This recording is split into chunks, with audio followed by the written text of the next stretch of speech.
All right, guys, welcome back for chapter 3 of The Littles and the Lost Children. So at the end of chapter 2, the Small Fry family were all arguing as to whether or not Winky and Tip should go with Mother Lynn and Father Len into the Big Valley. And it ended with Father Len saying, "Trust me, nothing bad will happen." And I had you guys predict if you think anything bad is going to happen. I think you guys are probably right in your predictions. So in chapter 3, we have a brand new guest reader today.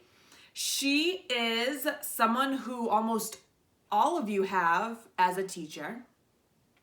Her classroom is full of all different little critters. And Selena and Hannah sign up for her pace period every single Tuesday. I bet you know who it is. Let's read and find out. Chapter 3. The day finally came for the Small Fries to leave. Sable was loaded with bolts of colorful fabrics, suitcases, and supplies.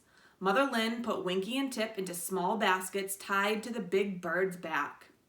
She fastened their seatbelts. Then she and Father Len took their places atop the big black bird. Grandmom and Granddad Fry were there to say goodbye. So were Auntie Mum, Uncle Sly, and their children. A few tiny neighbors stood nearby watching. "We'll be back in about 2 weeks," said Father Len, "with lots of wonderful things." "Goodbye, everyone," Mother Lynn called. Grandmom Fry was crying quietly. "Do be careful," she said. Her husband put his arm around her. "They'll be all right," he said. "I think they will." Winky and Tip waved goodbye. Winky yelled, "Bye-bye, bye-bye, Grandmom." Tip smiled. Sable stretched her wings out when Father Len said something to her.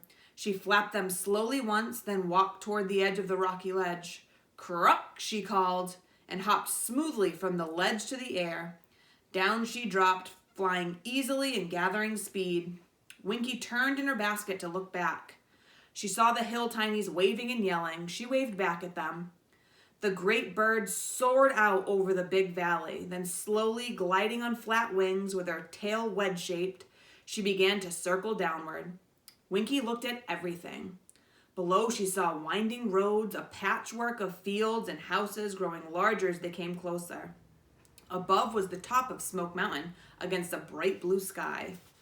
So here you can see in the picture, Sable the crow with the Small Fry family on the backs.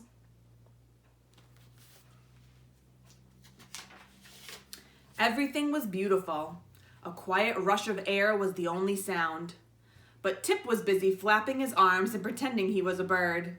Winky stopped looking for a moment, then laughed and copied Tip.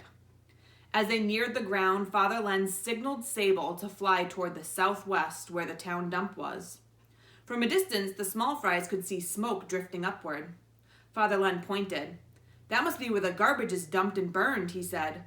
"Up ahead where the trash is, that's where we're going." Then they saw it. The place looked like a huge accident had happened there. Everything was broken, twisted, and rusted.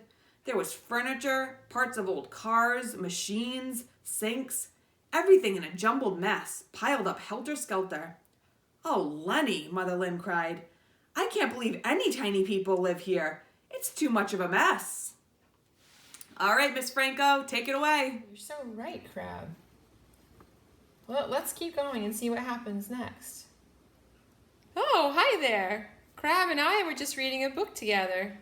We heard you were reading the same book too. This is where we left off. Father Len laughed. Oh, and they say the trash tinies are rich, he said. We'll see, I guess. The big bird landed gently on an old tire. Mother Lynn climbed from Sable's back. Her husband handed Winky and Tip down to her. "Now we have to find the entrance to the underground city," said Father Len. He scratched his head. He looked around. "I didn't think the dump would be so big. It could be anywhere under this mountain of junk. I'll start looking." Mother Lynn sighed. "That could take quite a while," she said. She began pulling supplies off the bird's back.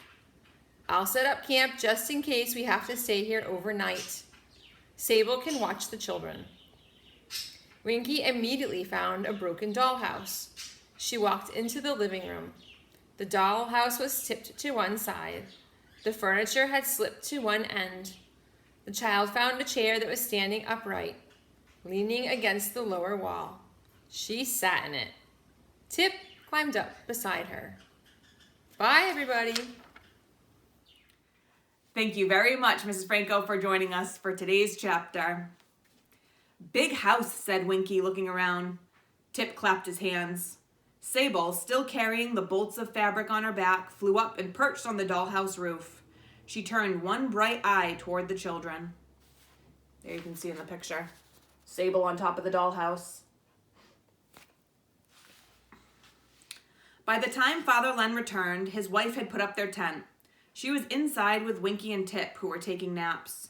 Sable stood just outside, cocking her head this way and that. Now and then she pecked at the food Mother Lynn had left her.